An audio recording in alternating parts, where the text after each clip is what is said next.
नमस्कार दोस्तों, आज की वीडियो में हम क्वेश्चन 36 से स्टार्ट करते हैं। क्वेश्चन 1 से लेकर के क्वेश्चन 35 तक जो है हम 3 पार्ट में कर चुके हैं। जिस वीडियो की डिस्क्रिप्शन में जो है वीडियो की लिंक मिल जाएगी, आप वहां जाकर विजिट कर सकते हैं। चलिए स्टार्ट करते हैं। क्वेश्चन नंबर 36 आपके सामने है। जुलाई 2020 में किस राज्य की सरकार द्वारा गोधन न्याय योजना का शुभारंभ किया गया है? तो इसका जो करेक्ट आंसर है वो है ऑप्शन नंबर सी, छत्तीसगढ़। गोधन न्याय योजना के बारे में अगर देखें तो इसकी जो शुभारंभ तिथि है वो 21 जुलाई 2020 को है और हरेली त्यौहार के दिन, अब यहाँ पर ये भी आप समझ सकते हैं, जो हरेली त्यौहार है वो छत्तीसगढ़ राज्य से संबंधित है और शुभंकर करदा छत्तीसगढ़ की मुख्यमंत्री भूपेश बघेल है। उद्देश्य इसका यह है कि पशुपालन को लाभकारी बनाना और राज्य में जैविक कृषि को प्रोत्साहन देना है। प्रावधान क्या है कि राज्य सरकार द्वारा वर्मी कंपोस्ट के उत्पादन हेतु 2 रुपये प्रति किलोग्राम की दर से गोबर जो है की खरीद की जाएगी इस योजना के तहत, गोधन न्याय योजना के तहत। चलते हैं, नेक्स्ट क्वेश्चन है। 13 मार्च 2020 तक भारत में रूफटॉप पर सौर ऊर्जा संयंत्रों की क्षमता कितनी हो गई है? तो इसका जो करेक्ट आंसर है वो है ऑप्शन नंबर ए, 1922 मेगावाट। रूफटॉप सौर ऊर्जा संयंत्रों की क्षमता, इसकी जो अवधि है वो 17 मार्च 2020 तक जो कि कंप्लीट हो चुकी है और क्षमता इसकी 1922 मेगावाट है। उक्त अवधि तक यानी 17 मार्च 2020 तक इस क्षेत्र हेतु जारी केंद्रीय वित्तीय जो सहायता थी वो लगभग 1874.39 करोड़ रुपए लगभग थी। चलते हैं नेक्स्ट क्वेश्चन की तरफ। मार्च 2020 में राष्ट्रपति द्वारा किस पूर्व न्यायाधीश को राज्यसभा के लिए मनोनीत किया गया है? अगर आपने ऑप्शन नंबर बी चुना तो आप बिल्कुल सही हैं। रंजन गोगोई को जो है ये मुख्य न्यायाधीश, ये पूर्व मुख्य न्यायाधीश थे। इनके रिटायर होने के बाद, जो कि अभी हमारे जो है ये बोबडे जी हैं जो कि सीजीआई हैं, तो ये रिटायर होने के बाद जो है ये मनोनीत किए गए हैं राज्यसभा सदस्य। राज्यसभा के लिए मनोनयन 16 मार्च 2020 को किया गया और पदभार जो ग्रहण किए हैं 19 मार्च 2020 को। भारत के मुख्य न्यायाधीश 3 अक्टूबर 2018 में, यानी ये 46वें मुख्य न्यायाधीश थे। राज्यसभा में सदस्य मनोनयन का जो संवैधानिक प्रावधान है वो संविधान की आर्टिकल नंबर 80 सब आर्टिकल 3 के तहत जो है ये राष्ट्रपति द्वारा, जो कि 12 सदस्यों को राष्ट्रपति नामित करते हैं, उनमें से जो है ये मुख्य न्यायाधीश को, इनमें पूर्व मुख्य न्यायाधीश रंजन गोगोई को जो है ये मनोनीत किया गया है। विशेष बात क्या है कि पूर्वोत्तर क्षेत्र से भारत के पहले मुख्य न्यायाधीश थे ये और 9 नवंबर 2019 को राम मंदिर विवाद पर ऐतिहासिक फैसला इन्हीं की जो है वो, उस समय ये जो है सीजीआई थे, इन्हीं के टाइम पे जो है फैसला आया था। 17 नवंबर 2019 को ये रिटायर हो गए थे। चलते हैं नेक्स्ट क्वेश्चन की तरफ। जुलाई 2020 में किस केंद्रीय मंत्री ने डिजिटल इंडिया के एक और कदम के रूप में नेशनल ट्रांजिट पास सिस्टम का प्रायोगिक शुभारंभ जो है वो प्रायोगिक रूप से जो है वो शुभारंभ किया है? तो इसका जो करेक्ट आंसर है वो है ऑप्शन नंबर ए, प्रकाश जावड़ेकर ने। नेशनल ट्रांजिट पास सिस्टम का शुभारंभ जो है वो 23 जुलाई 2020 को किया गया है केंद्रीय पर्यावरण, वन एवं जलवायु मंत्री प्रकाश जावड़ेकर के द्वारा। उद्देश्य इसका यह है कि वन उत्पादों के बाधा रहित आवागमन को सुगम बनाना है और प्रायोगिक परियोजना की जो शुरुआत है वो मध्य प्रदेश एवं तेलंगाना से जो है ये की गई है। क्वेश्चन नंबर 40 है। दिव्य कला शक्ति कार्यक्रम का संबंध समाज की किस वर्ग से है? तो इसका जो करेक्ट आंसर है वो है ऑप्शन नंबर सी, दिव्यांगजन से। दिव्य कला शक्ति क्षमताओं में क्षमताओं का प्रदर्शन, पहले क्षेत्रीय कार्यक्रम की आयोजन जो तिथि है 12 मार्च 2020 है। इसका जो आयोजन स्थल है वो कलाईवनार जो है आरंगम, चेन्नई, तमिलनाडु में, यानी कलाईवनार, आरंगम और चेन्नई और तमिलनाडु, ठीक है, 2 स्थान है तमिलनाडु के, वहाँ पे इसका जो है आयोजन है। इसके जो आयोजक है वो राष्ट्रीय वह दिव्यांगता जन सशक्तिकरण संस्थान चेन्नई द्वारा दिव्यांगजन सशक्तिकरण विभाग, सामाजिक न्याय एवं अधिकारिता मंत्रालय, भारत सरकार के सहयोग से जो है इसका आयोजन किया जा रहा है। इसका उद्देश्य क्या है कि कला, संगीत, नृत्य, कलाबाजी इत्यादि क्षेत्रों में दिव्यांगजनों द्वारा क्षमता प्रदर्शन के लिए मंच प्रदान करना है। नेक्स्ट क्वेश्चन नंबर 41 है, महिला एवं बाल विकास मंत्रालय द्वारा लैंगिक अपराधों से बालकों का संरक्षण नियम 2020 देश में कब लागू किया गया? तो ये संरक्षण नियम 2020 है, यानी 2020 में ही लागू किया गया है। तो इसकी डेट क्या है, किस मंथ में लागू किया गया है? तो इसका जो करेक्ट आंसर है वो ऑप्शन नंबर बी 9 मार्च 2020 को। प्रायोजक इसके क्या है? महिला एवं बाल विकास मंत्रालय, भारत सरकार के द्वारा। प्रावधान इसमें क्या है कि केंद्र एवं राज्य स्तर पर आयु सम्मत शैक्षिक सामग्री एवं पाठ्यक्रम तैयार करना, शैक्षिक सामग्री के माध्यम से बच्चों के होने वाले लैंगिक अपराधों की रोकथाम के लिए चाइल्ड हेल्पलाइन नंबर 1098 को बढ़ावा देना है, और चाइल्ड पोर्नोग्राफी से जुड़े प्रावधानों पर कठोरता, राज्य सरकारों द्वारा बाल उत्पीड़न के खिलाफ शून्य सहिष्णुता पर आधारित बाल संरक्षण नीति बनाने का निर्देश दिया गया है, और पीड़ित बच्चों को 30 दिन में मुआवजा भुगतान का इसमें प्रावधान किया गया है। इसका नाम क्या है? लैंगिक अपराधों से बालकों का संरक्षण नियम 2020 कब लागू हुआ है? 9 मार्च 2020 से। चलते हैं नेक्स्ट क्वेश्चन की तरफ। मार्च 2020 में किस राज्य द्वारा लोक तथा निजी संपत्ति क्षति वसूली अध्यादेश 2020 को अनुमोदित किया गया? किस राज्य द्वारा? तो इसका जो करेक्ट आंसर है वो है option number D, Uttar Pradesh. Uttar Pradesh लोक तथा निजी संपत्ति क्षति वसूली अध्यादेश 2020 को जो मंजूरी मिली 13 मार्च 2020 को, राज्य उत्तर प्रदेश। अध्यादेश का प्रख्यापन 15 मार्च 2020 को। इसका उद्देश्य क्या था कि हड़ताल, दंगा, बंद तत्संबंधी लोक अशांति प्रतिवादों के दौरान सार्वजनिक स्थलों पर समस्त हिंसात्मक कार्यों के व्यवहारगत करना और इसकी निरंतरता तथा तीव्रकरण पर नियंत्रण करना, लोक या निजी संपत्ति की क्षति की वसूली का बंद करना, जो नुकसान हुआ उसका अनुसंधान करना और तत्संबंधी प्रतिकर अधिनिर्णित करने हेतु दावा प्राधिकरणों का जो है वो गठन करना। ये लोग जो ये कोरोना जो काल है जो चल रहा है उसके जो इसमें तमाम तरह के जो बवाल चल रहे थे लोग, तो उसके जो कुछ क्षति नुकसान हो रहा था उसकी भरपाई के लिए इस जो है अध्यादेश को जो है वो मंजूरी दी गई थी। तो किस गवर्नमेंट से रिलेटेड है ये? उत्तर प्रदेश गवर्नमेंट से। चलते हैं नेक्स्ट क्वेश्चन की तरफ। मार्च 2020 में tribal cooperative marketing development federation of India द्वारा जनजातीय उद्यमियों के परिवर्तन के लिए कौन सा प्रोग्राम लॉन्च किया गया है? तो इसका जो करेक्ट आंसर है वो है option number A, take for tribal program. तिथि क्या है? 19 मार्च 2020। शुभंकरकर्ता tribal cooperative marketing development federation of India. संबंध जो इससे जो संबंधित जो मंत्रालय है वो MSME मंत्रालय के साथ विभिन्न तकनीकी संस्थाएं जैसे IIT और IIM जो है इत्यादि। उद्देश्य इसका क्या है कि प्रधानमंत्री वन धन योजना के अंतर्गत नामांकित 5 करोड़ आदिवासियों में क्षमता विकास एवं उद्यमिता कौशल जो है वो प्रदान करना है। कार्यक्रम क्या है? तो इसके अंतर्गत प्रशिक्षु 30 दिन के प्रशिक्षण कार्यक्रम के 120 सत्र में जो है वो शामिल होंगे इस कार्यक्रम में। तो ये जो ट्राइफेड है किससे रिलेटेड है? ये टेक फॉर ट्राइबल से संबंधित है। ठीक है, देखिए गाइस, हम PDF फॉर्म में भी जो इसको कर सकते हैं, लेकिन जब भी हम क्वेश्चंस को देखेंगे, जब आंसर नीचे हमारा आ जाता है तो थोड़ा दिमाग हमारा कम चलता है, तो इसलिए क्वेश्चन देखिए पहले, उसके बाद आपको आंसर बताया जाता है। अगर PDF फॉर्म में हम पढ़ाएंगे तो आपको आंसर भी दिखेगा, तो आपका दिमाग उतना अच्छा तेज़ी से नहीं चलेगा, क्योंकि प्रैक्टिस कर रहे हैं। तो ऐसे भी अगर हम बुक से करें तो वीडियो बनाने का मतलब क्या रहेगा? तो इसलिए पहले क्वेश्चन देखिए, उसके बाद आंसर।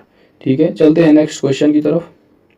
क्वेश्चन नंबर 44 है, भारत के प्रधानमंत्री नरेंद्र मोदी ने 28 मार्च 2020 को कोरोना वायरस से लड़ने में मदद के लिए किस कोष का गठन किया गया? तो ये बहुत ही फेमस था, बताइए। तो इसका जो करेक्ट आंसर है वो है ऑप्शन नंबर ए, PM cares fund. PM cares fund के बारे में कुछ जानते हैं तो इसके गठन की जो तिथि है वो 28 मार्च 2020 को जो है इसका गठन किया गया था इस फंड का प्रधानमंत्री नरेंद्र मोदी जी के द्वारा।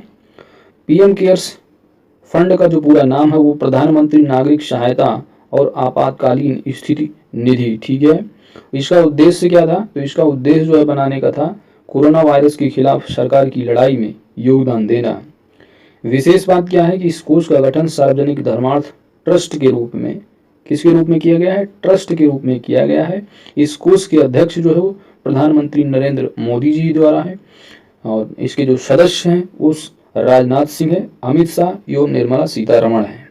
यानी सदस्य जो है वो कौन है, राजनाथ सिंह है, अमित शाह और निर्मला सीतारमण है। इसके सदस्य हैं, अध्यक्ष हैं नरेंद्र मोदी। इस पे बड़ा बवाल भी चल रहा था। इस पे जो है जब आरटीआई मांगा गया था तो ये बोला गया कि जो है ये आरटीआई के अंडर में आता ही नहीं है। और तो ये अब इतना देखिए इसमें पीएम केयर्स फंड का जो है पूरा नाम क्या है, इसका उद्देश्य क्या है और इसके अध्यक्ष कौन होते हैं। चलते हैं नेक्स्ट पॉइंट की तरफ। और इसमें क्या है कि पीएम केयर्स फंड का जो बैंकिंग पार्टनर है वो कौन है, ये इंपॉर्टेंट पॉइंट है। तो ये आपका एसबीआई है, स्टेट बैंक ऑफ इंडिया। चलते हैं नेक्स्ट पॉइंट की तरफ। नेक्स्ट क्वेश्चन है आपका कि राष्ट्रीय अंग और ऊतक प्रत्यारोपण संगठन दैट इज नोटो द्वारा वर्ष 2019 के लिए मृतक अंगदान के क्षेत्र में सर्वश्रेष्ठ राज्य का पुरस्कार किसे प्रदान किया गया है। कौन सा स्टेट है जिसको जो है वो नोटो द्वारा जो है वो मृतक अंगदान के क्षेत्र में सर्वश्रेष्ठ राज्य का जो है पुरस्कार प्रदान किया गया है। तो इसका जो करेक्ट आंसर है वो है ऑप्शन नंबर ए, महाराष्ट्र। महाराष्ट्र को इसका जो है पुरस्कार प्रदान किया गया है। पुरस्कार प्रदानकर्ता जो है वो नोटो है, राष्ट्रीय अंग और ऊतक प्रत्यारोपण संगठन। विशेष क्या बात इसमें कि वर्ष 2019 में मृतक अंगदान के क्षेत्र में महाराष्ट्र राज्य शीर्ष पर रहा। पुणे, नागपुर, औरंगाबाद शीर्ष प्रदर्शन करने वाले नगर हैं। और दूसरी विशेष बात ये स्तर दे रखा है और घटक संगठन।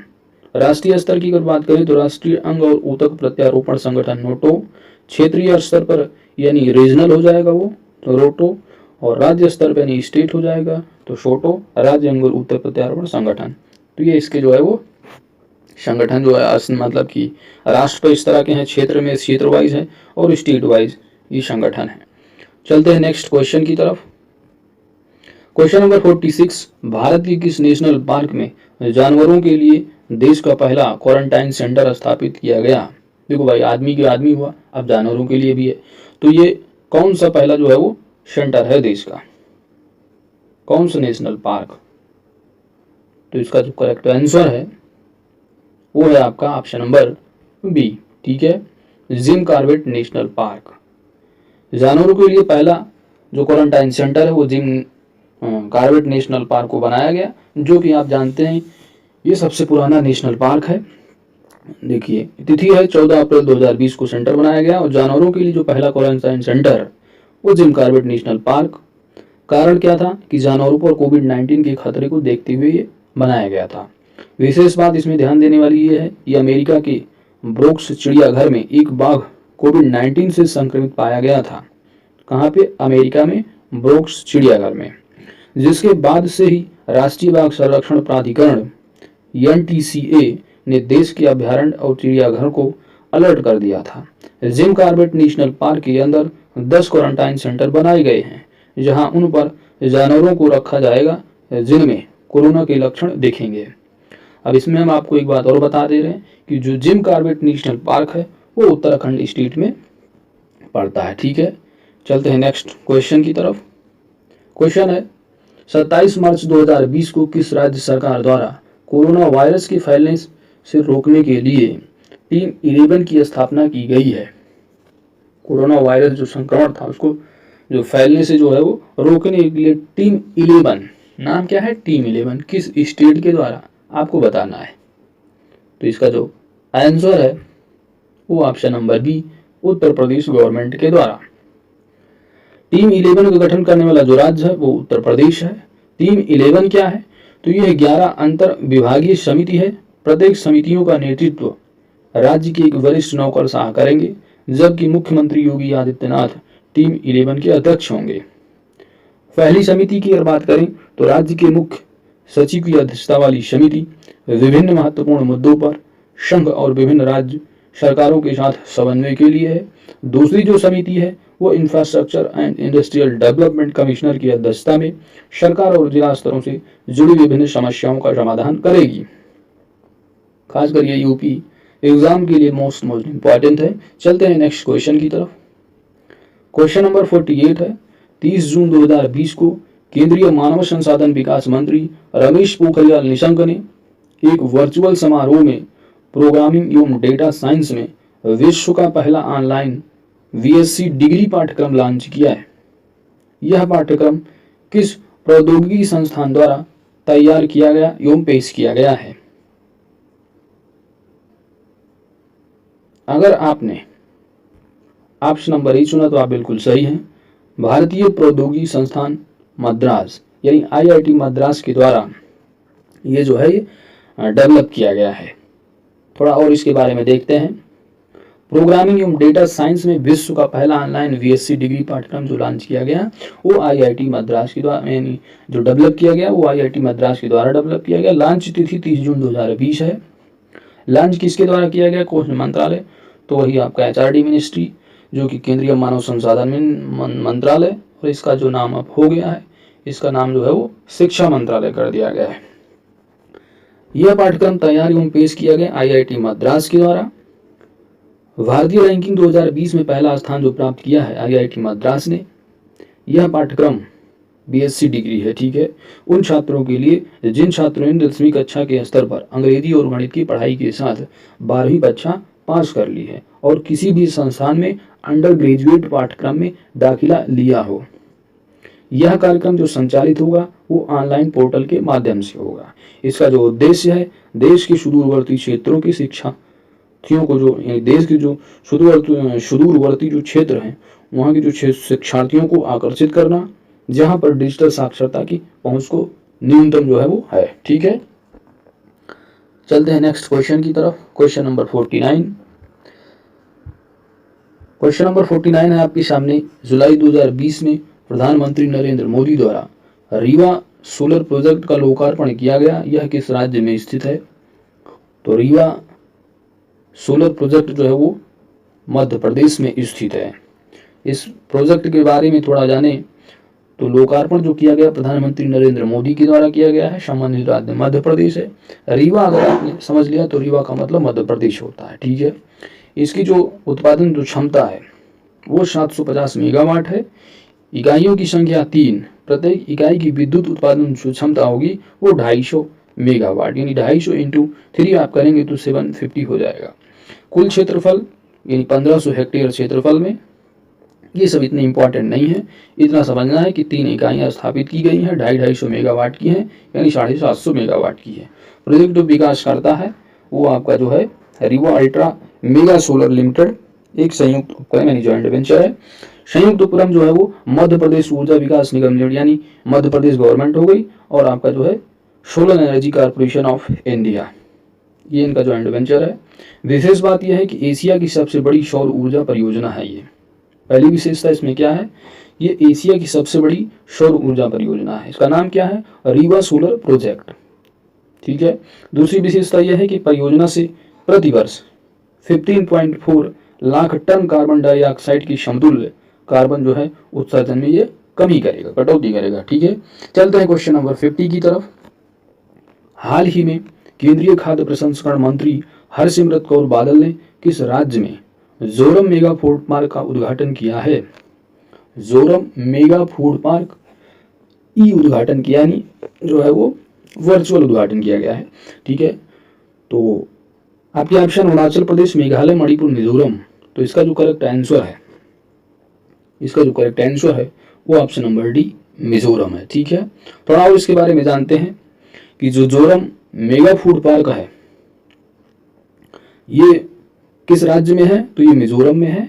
इसका जो एरिया है वो 55 एकड़ की है। इसकी जो लागत है 75 करोड़ रुपए है, ठीक है। बस इतना समझना है कि जोरम मेगा फूड पार्क जो है वो कहाँ पे स्थित है? तो ये मिजोरम में है, ठीक है। फूड पार्क से जो ये फूड पार्क है, इस फूड पार्क से 25,000 किसानों को लाभ होगा तथा इस क्षेत्र में 5,000 से अधिक लोगों को रोजगार के अवसर भी प्राप्त होंगे। ठीक है, तो जोरम मेगा फूड पार्क का उद्घाटन कहाँ किया गया है? मिजोरम में। और इस वीडियो को दोस्तों यहीं पर हम समाप्त करते हैं। अब हम आपको एक बार और बता देते हैं कि वीडियो जो है अभी अपलोड करने में जो है वो थोड़ा लेट हुआ है, 1 हफ्ते से कोई वीडियो नहीं, थोड़ा तबीयत ख़राब थी दोस्तों। अब जो है वीडियो आपको सारे जो है उपलब्ध कराते रहेंगे। थैंक यू दोस्तों।